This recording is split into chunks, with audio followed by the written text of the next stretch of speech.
KTV 대한뉴스 유용합니다. 신경은입니다. 1월 11일 금요일 KTV 대한뉴스 시작합니다. 대한뉴스는 유튜브 KTV 국민방송에서도 생방송으로 시청이 가능합니다. 네, 실시간 채팅으로 많은 분들께서 의견을 주셨는데요. KTV 채널 문의가 있었습니다. KTV는 IPTV 전국 공통 채널에서 시청하실 수 있습니다. 먼저 오늘의 주요 뉴스입니다. 문재인 대통령이 더불어민주당 원내 지도부와 오찬을 함께했습니다. 문 대통령은 이 자리에서 여야정 상설협의체 정착 의지를 밝혔습니다. 앞으로 5년 동안 국방비로 270조 원을 투입하는 국방 중기 계획이 발표됐습니다. 군은 전방 위협에 대응하는 등 방위력 개선에 집중할 예정입니다. 국민연금을 담보로 돈을 빌리는 실버론 한도가 이달부터 1,000만 원까지 늘어납니다. 실버론은 전월세 자금과 의료비 등 긴급 생활안정 자금 용도로 이용할 수 있습니다.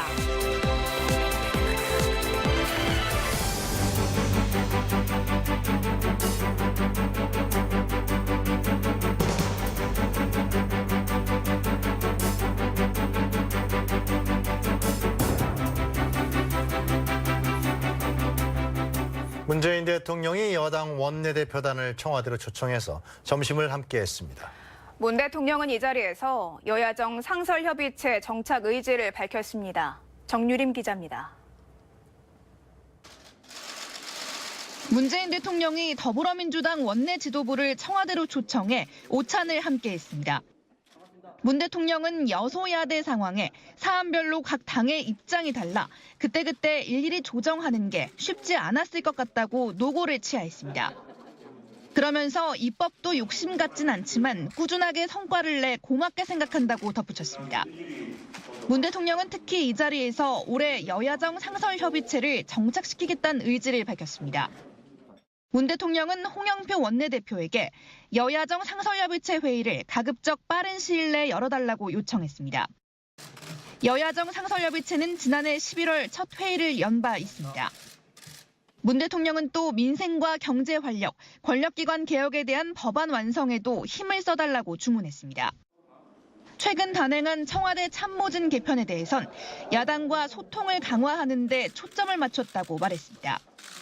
한편 문 대통령이 지난 10일 신년 기자회견을 마친 뒤 민주당 소속 장관들과 만찬한 것과 관련해 청와대는 개각과 무관하며 신년 인사차 모인 것이라고 설명했습니다. KTV 정유림입니다. 양승태 전 대법원장이 오늘 오전 피의자 신분으로 검찰에 출석했습니다. 전직 대법원장에 대한 검찰 소환 조사는 헌정사상 처음입니다. 임소영 기자입니다. 사법농단 의혹의 중심에 있다고 지목된 양승태 전 대법원장이 피의자 신분으로 검찰에 출석했습니다. 사법농단 의혹 수사가 시작된 지 7개월 만으로 대법원장 출신이 검찰 소환 조사를 받는 건 헌정사상 처음입니다. 양승태 전 대법원장은 검찰 출석 전 대법원에서 대국민 입장문을 발표했습니다. 법원 노조 등의 반발로 애초 예정됐던 대법원 로비가 아닌 건물 밖 정문 앞에서 진행됐습니다. 양 전 대법원장은 자신의 부덕에 따른 일이라면서도 편견과 선입견 없이 사건을 봐달라고 말했습니다. 조사 과정에서 구체적인 사실관계를 기억나는 대로 사과없이 답변하고 또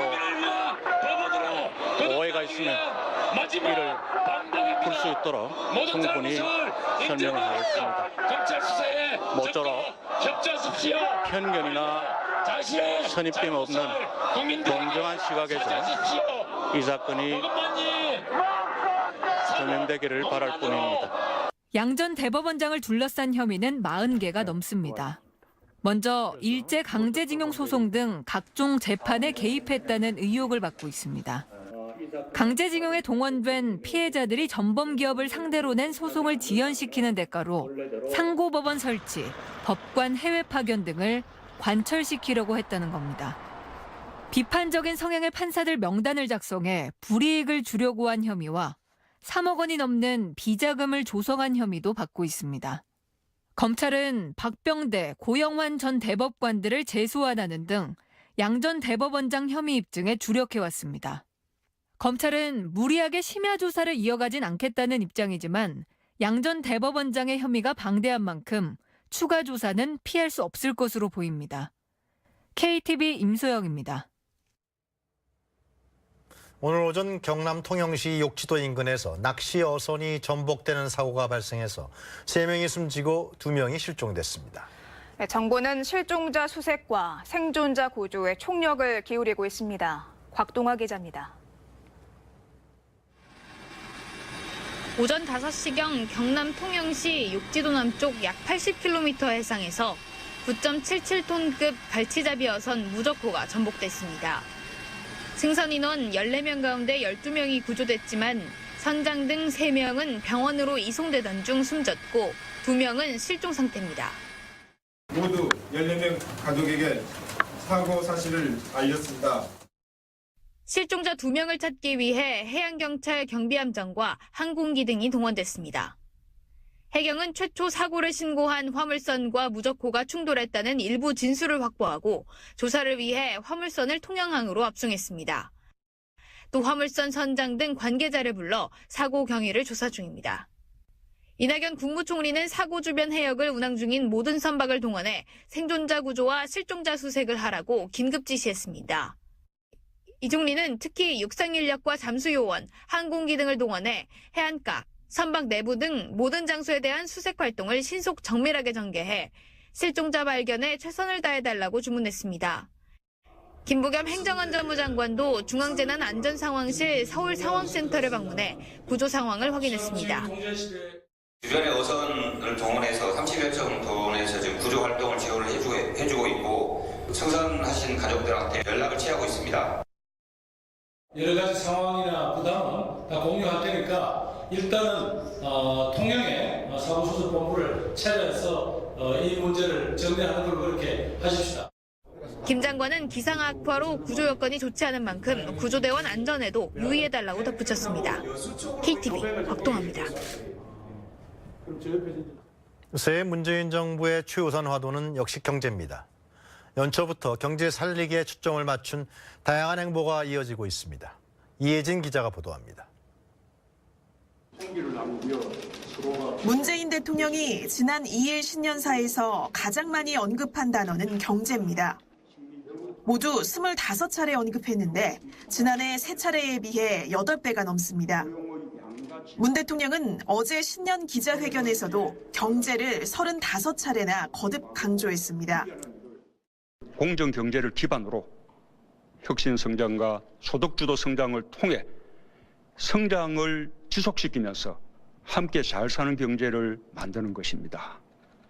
문 대통령의 새해 첫 현장 행보도 경제 활력에 초점을 맞춘 일정이었습니다. 문 대통령은 지난 3일 혁신 창업 공간 메이커 스페이스를 찾았고 나흘 뒤에는 중소벤처기업인들을 만났습니다. 중소벤처기업이 우리 정부가 추구하는 새 경제, 사람 중심 경제의 주역입니다. 노영민 신임 비서실장을 비롯한 2기 청와대 참모진도 경제계 인사와의 만남과 현장 소통을 강조한 문 대통령의 특명을 받아 분주히 움직이고 있습니다. 또 이낙연 국무총리는 수출입 중심 현장인 인천 신항을 찾아 무역 다변화를 위해 적극 지원하겠다고 약속했습니다. 수출 물량의 경우에는 우선 항만에서는 그 선박 대형화 추세에 맞춰야 될 텐데 정부도 좀 서두르겠습니다. 이어 중소기업인들을 만나 제조업 혁신 전략 후속 조치를 차질 없이 이행하고 자영업자와 소상공인을 위한 지원 장치도 보완하겠다고 말했습니다.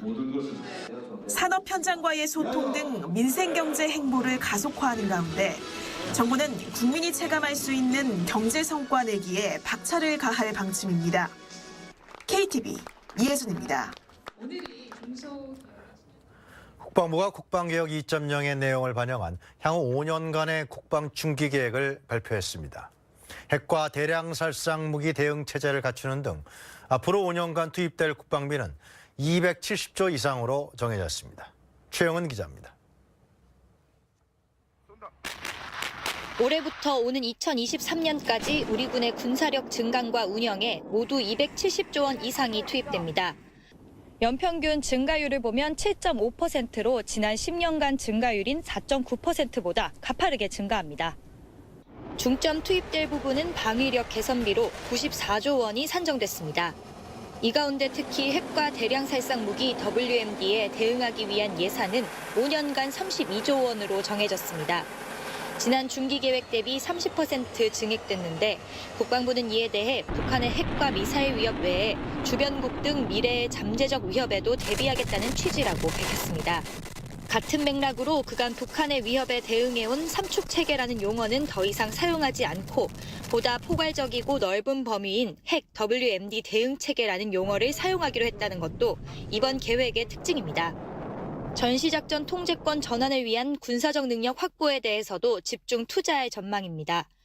연합방위 주도를 위해 대화력전 수행 능력, 정밀 유도 무기 확보 수준, 지휘통신 능력 등을 대폭 끌어올린다는 계획입니다.